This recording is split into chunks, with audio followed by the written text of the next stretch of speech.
na ay napapasunod dahil sa tama at wastong pamumuno. Ako'y bilang isa sa mga nabibiyayaan ng tulong ng Iglesia.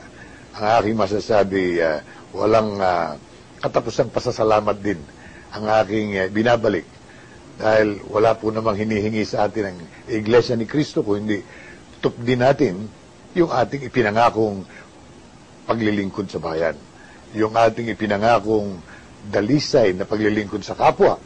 Palagay ko yan ang isa na rin sa dahilang nagbibigay sa akin ng inspirasyon na gawin ang tama.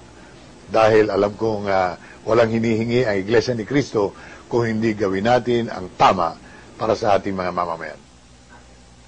Patuloy na naitataguyod ng Iglesia ni Cristo ang kanyang mga gawain na walang tinatanggap na anumang tulong mula sa pamahalaan o alinmang organisasyon sa loob at labas ng kanyang bansang kanyang pinagmulan, maliban sa kusang loob na handog ng mga kaanib.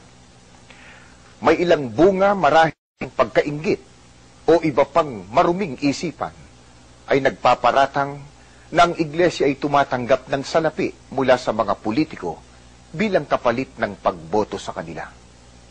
Sinusuportahan nila ang ibang kandidato for a fee.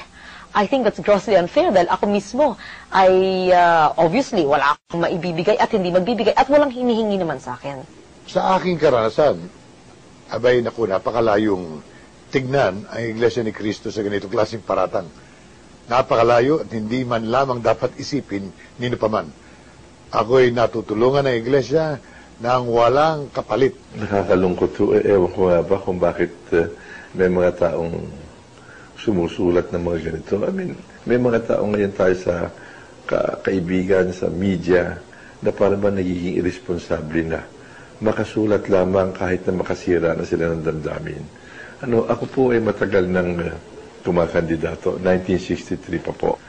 Pero ni minsan, ni hindi tayo nilapitan o nagparamdam man lamang ng pangangailangan ng simbahang ito. Ako'y galit sa naririnig kong ganyan, na may ilang mga sumusulat niyan. Una, wala silang pruweba.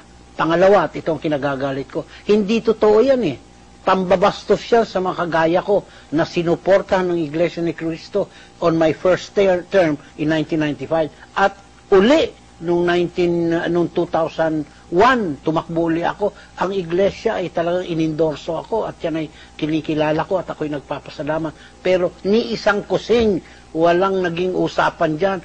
Walang hiniling, walang perang pinag-uusapan. Sabi ko nga, kasinungalingan yan. Ang totoo ay kung ano ang kusa nila, yun lang ang kanilang didesisyonan at ito'y walang kapalit na anumang bagay. Kaya ako mismo po is witness to the fact that Iglesia extended the help to me without any expectation of a return or any expectation of a favor being done to them. Ang tulong ng Iglesia ni Cristo is voluntary. As a matter of fact, tinitingnan naman ng Iglesia ni Cristo kung yung quality or the kind of data sinusuportan. Kaya naman in general, the candidates that they support are I suppose the good ones. Hindi ko sinasabing ako good kasi nakakaya naman yun. But generally, good. And that is why mga sinusuportan yung mga they're the ones that come out because of that screening process also.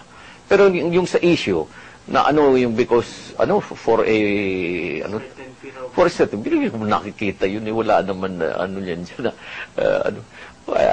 wala naman hinihingi sa amin yung English. I think foul yun. I think that's foul. That allegation is not hindi tama.